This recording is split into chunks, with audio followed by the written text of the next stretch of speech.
Nasib pilu dialami Roni Mayor, 39, nelayan di Papua Barat Daya. Ia beserta keluarganya tidur di kamar hanya beralas pasir.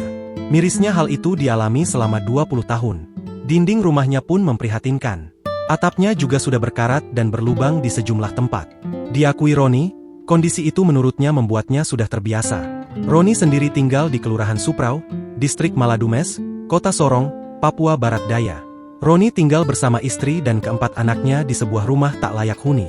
Kondisi rumah berdinding kayu itu sungguh memprihatinkan. Ruang makan dan kamar tidur hanya beralaskan pasir. Sementara atapnya sudah berkarat dan berlubang di sejumlah tempat.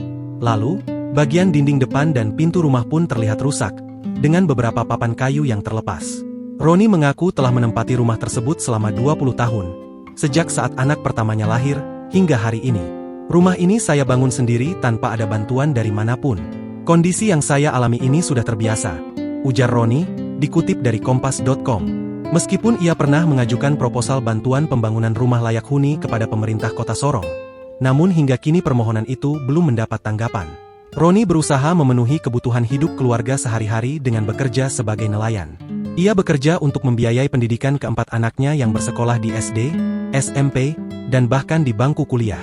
Namun, situasi ekonomi yang sulit seringkali membuatnya merasa tertekan. Kabar baik datang ketika Roni mendapatkan informasi dari pihak TNI Angkatan Laut bahwa rumahnya akan direnovasi.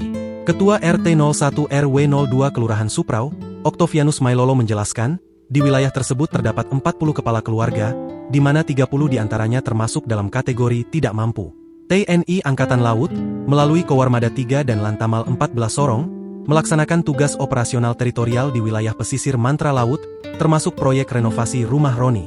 Komandan Lantamal 14 Sorong, Laksamana Pertama TNI Deni Prasetyo menegaskan, Satgas Osper terdiri dari 60 personel yang bertugas dalam pembangunan fisik serta kegiatan penyuluhan.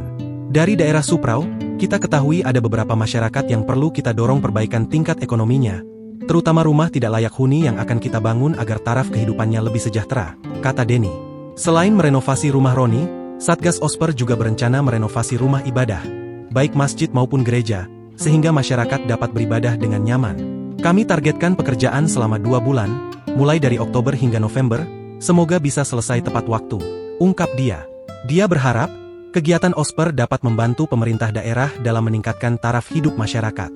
Di sisi lain, kata dia, dapat mempererat hubungan antara TNI dan rakyat, demi membangun wilayah Papua menjadi lebih baik.